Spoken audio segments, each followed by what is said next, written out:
ধর্ম যদি পালন করতে হয় তা মনটা এত উদার হতে হবে। কাউকে পাওয়া যায়, দেখতে পাওয়া যায় ধর্ম পালন করছে? অথচ সবাই আমরা চিৎকার করছি আমরা ধার্মিক, আমরা ধার্মিক, আমরা ধার্মিক। এই মঠ, মসজিদ, গির্জা, সিনাগগ সর্বত্র অহংকারের একটা প্রকাশ। আমরাই ঠিক করছি, আমি ঠিক আছি। কি ভয়ঙ্কর কাণ্ড! আমরা ধর্ম পালন করি, সারা জীবন কাটাই, কিন্তু একটুও না বুঝে ফলটা কি হয়? ওই ঠাকুরের ওই গল্প, ওই চারটে মাতাল নৌকো দড়িটা না খুলে সারা রাত নৌকো বয়ে চলেছে। সকালবেলা দেখছি দড়িটাই খোলা হয়নি। আমাদের যেন সেরকম না হয়। স্বধর্মে, নিজের যে ধর্মটা, ওই নিজের ধর্মটাকে একদম সঠিকভাবে মানো। কে কি করছে না করছে একদম না। আমার নাতি ডানা মহারাজ একেবারে ধর্মের দিকে মন নেই, আশীর্বাদ করুন। আজ আপনাকে আগে আশীর্বাদ করি, আপনি আগে নিজে। এখন সেই চতুর্দিকে সবাইকে ধর্ম শেখাবার জন্য ব্যস্ত, নিজে কিছু করবে না। তো এইটাই হয়েছে মুশকিল। মাস্টারমশাই যখন ঠাকুরের কাছে প্রথম দিকে এসছেন খুব বকুনি খাচ্ছেন।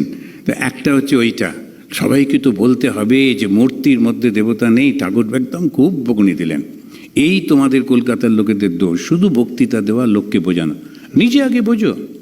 এখন এই যে ধর্মটা বোঝা কি সোজা জিনিস, সেটা কি আমি কাউকে আঘাত করব না, সেটা কি আমি সবাইকে ভালোবাসবো, কি অসুবিধা হচ্ছে এটাতে? কোনো একটা পলিসি, সে কমিউনিস্ট হোক বা এ হোক বা সে হোক, তাতে কি এসে গেল? সবাইকে ভালোবাসাটাই তো ধর্ম। সত্যিকারে ভালোবাসো, তুমি যে ইজমের হও না কেন, তুমি ধার্মিক।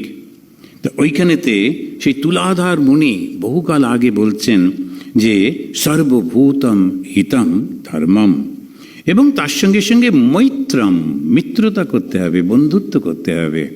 শুধু মনে মনে ভাবলাম তা না, বন্ধুত্বও করতে হবে। সেজন্য স্বামীজি বিবেকানন্দ বলছেন নট অনলি টলারেশন, টলারেট করলাম যাকে যাকে যা করছে করুক গিয়ে, না, অ্যাকসেপ্টেন্স অলসো। ওরা যেটা করছে ওটাও বেশ ভালো। কিন্তু সমস্যা যেটা, সেটা হচ্ছে ধর্ম পালন করতে গিয়ে আমরা ভীষণ অধর্ম করে ফেলি। কেন? আমরা অন্যকে অত্যাচার করে ফেলি।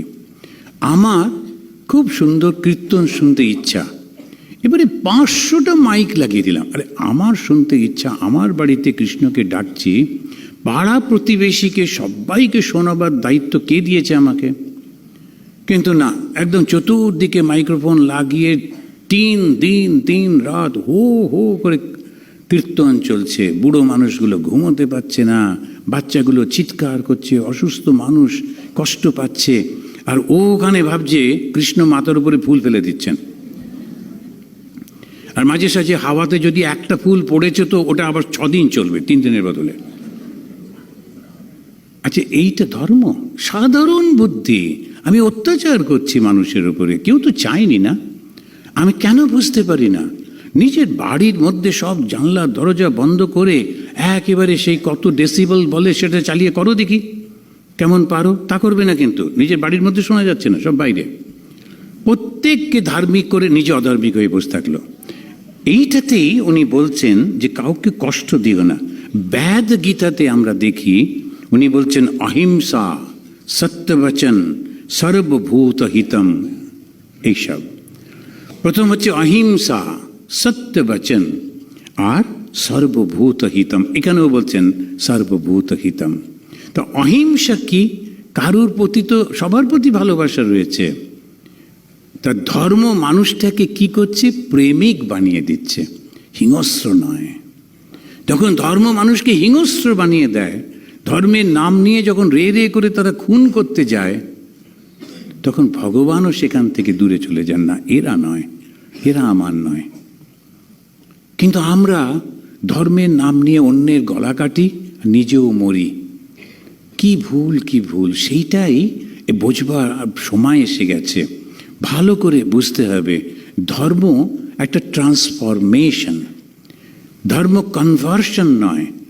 যখন আমরা হলাম দলে দলে সবাইকে দিয়ে দাও এই ধর্ম, দিয়ে চতুর্দিকে ধর্ম প্রচার করে টোরে দারুণ, এই দেশটা আমার ধর্মের, ওই দেশটা আমার ধর্মের, আমরা এত লক্ষ্য, খুব খুশি, কিন্তু পশুর মতো হয়ে গেলাম, কিচ্ছু জানি না। কিন্তু ধর্মটা হচ্ছে নট কনভার্সন, ট্রান্সফরমেশন। আবার মায়ের কথা, মা বলছেন বাবা ঈশ্বর লাভ হলে কি দুটো সিংহ যাবে? ভেতরটা পাল্টে যাবে। আমাদের জিজ্ঞেস করতে হবে না মহারাজ আমি কি একটু ঈশ্বর লাভ করেছি, ঈশ্বর লাভ কবে করব। রোজ নিজেকে চিন্তা করে দেখুন, আমি কি সবার জন্যে ভালোবাসতে পারছি? যে আমার নিন্দামন্দ করে তাকেও কি একটু ভালোবাসতে পারছি? তার জন্যে প্রার্থনা করতে পারছি? ধীরে ধীরে ধীরে ধীরে মনটা এত বিশাল হয়ে যাচ্ছে। এটা এবারে ভগবদ গীতার 18 অধ্যায়ে ভগবান শ্রীকৃষ্ণ খুব সুন্দর করে সমস্ত সব কিছু সাজিয়ে দিয়েছেন। তারপরেই বলছেন সধর্মে